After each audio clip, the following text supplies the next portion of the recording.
नमस्ते। आयुर्वेद शास्त्र व्यवहार छठा भाग हम देखने जा रहे हैं। इसके अंतर्गत हम वैद्यक व्यवहार के दृष्टिकोण से रक्त धातु की क्रिया क्रिया शरीर तृतीय भाग देखेंगे। हमने पहले में देखा कि रक्त धातु और तेज महाभूत कैसे इस एक दूसरे के साथ जुड़ा हुआ है और तेज का एक प्रतिनिधित्व करता है रक्त धातु शरीर के धातुओं में। यहाँ पर रक्त धातु सारता हम देख रहे हैं। ये श्लोक जो है पढ़ूंगा मैं यहाँ पर, देखिए।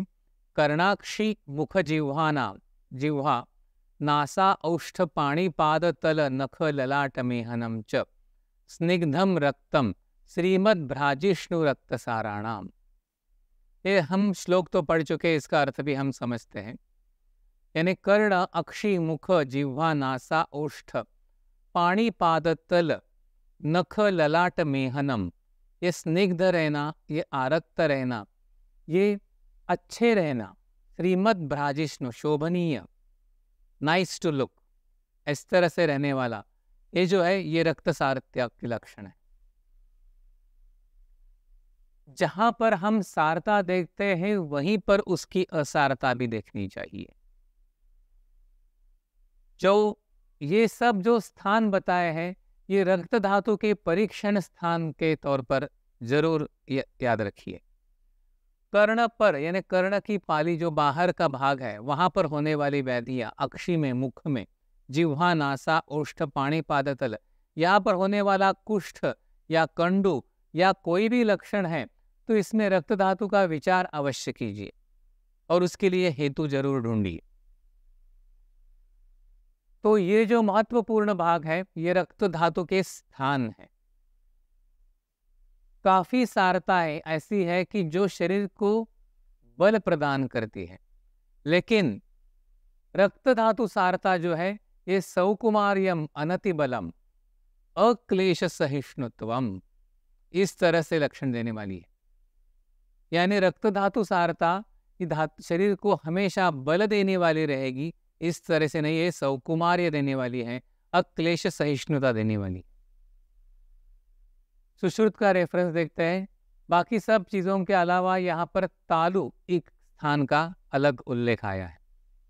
तो तालु पकड़ के अभी जो हमने पहले में देखे थे सब स्थान, ये स्थान पर रक्त धातु का परीक्षण करना चाहिए, सारता के लिए भी और असारता के लिए भी।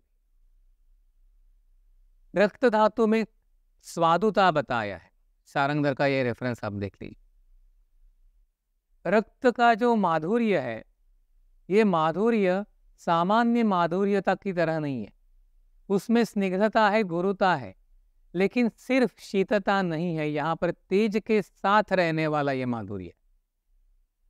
क्षार अम्ल संयोगात जो माधुर्य आएगा उस तरह से रहने वाला ये माधुर्य, ऐसा मेरा अभ्युपगम सिद्धांत मैं आपको बता रहा हूँ। यहाँ पर क्षार को मैंने लवण की तरह यहाँ पर स्लाइड में लिखा है। ये आप पंचमहाभौतिक संगठन इसको देखेंगे तो तेज को छोड़ा तो पृथ्वी जल से ये माधुर्य आएगा। तो पृथ्वी जल के साथ यानी माधुर्य जो है यहाँ पर तेज के साथ रहने वाला माधुर्य है, और इसकी जो समकक्षता है दोनों की, यानी तुल्यता यदि रहती है पृथ्वी और जल में तो ही ये माधुर्य बना रहेगा। यदि क्षार का या अम्ल का किसी का भी आधिक्य बन जाए तो ये माधुर्य नष्ट होगा और उसका जीवस्य आधारम उत्तमम, ये जो कर्म है ये नहीं बनेगा। ये जो संगठन है रक्त धातु का, पृथ्वी जल और तेज का साथ में रहना, ये कमजोर संगठन है, क्योंकि पृथ्वी जल साथ में जाते हैं, लेकिन तेज जब इन दोनों के साथ जुड़ जाता है तो बनने वाली चीजें अलग हैं।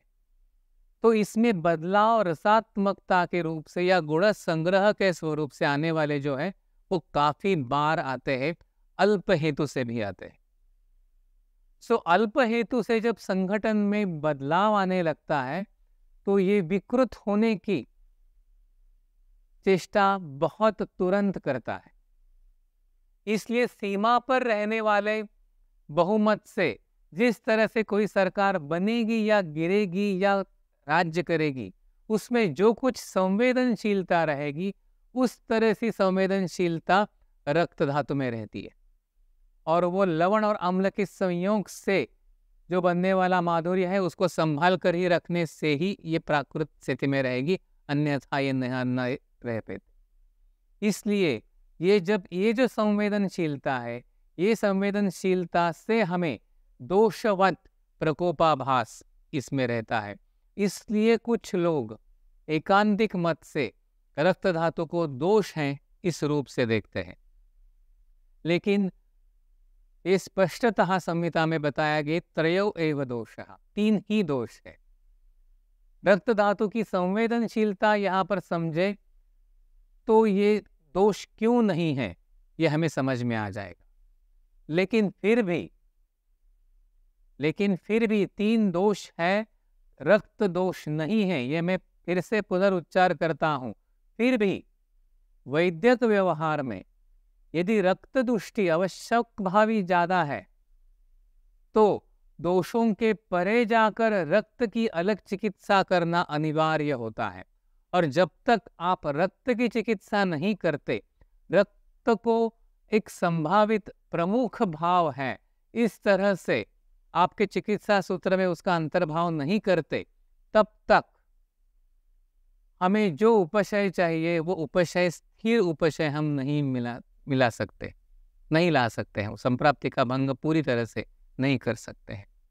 इसलिए ऐसे कुछ चीजें हैं जहां पर दोष के सिवाय भी कुछ घटक हैं संप्राप्ति के, जिस जैसा ये रक्त है उसका अलग एग्जिस्टेंस, अलग अस्तित्व हमें समझना जरूरी रहता है।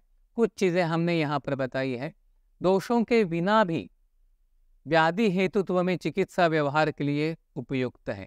आघात से वात का प्रकोप जरूर होगा, हम वात को जरूर चिकित्सा करेंगे, लेकिन आघात है ये हेतुत्व यदि हमने नहीं समझा तो चिकित्सा में जो उसके हेतु विपरीत जो बदलाव करना चाहिए वो हम नहीं करेंगे, और ये गलती होगी वैद्यक चिकित्सा व्यवहार में। उसी तरह से रक्त का हमने अभी बोला, उसी तरह से कृमि है।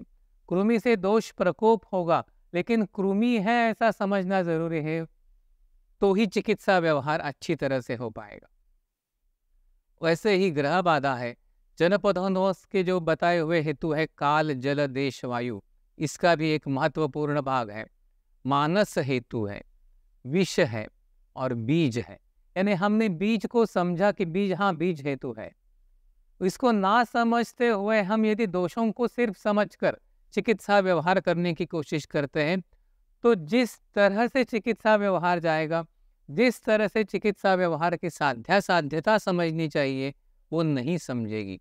ये सब जो है आघात से लेकर बीज तक, यहाँ पर हमने जो कुछ चीज़ें गिनाई हैं वो सब चीज़ें बहुत अच्छी तरह से दोषों के मार्ग से ही व्याधि बनाएंगे, लेकिन इनका अस्तित्व हम ना समझे तो दोषों के ज्ञान के बाद जो चिकित्सा सूत्र लिखने वाले हैं उसमें गलती होगी, ऐसा मैं बोल रहा हूं। यहाँ आगे जाएंगे, इसके आगे शुद्ध आयुर्वेद व्यवहार में अगले भाग में हम देखेंगे रक्त धातु की दुष्टि हेतु और अन्य कुछ निदानक भाग। तब तक नमस्कार।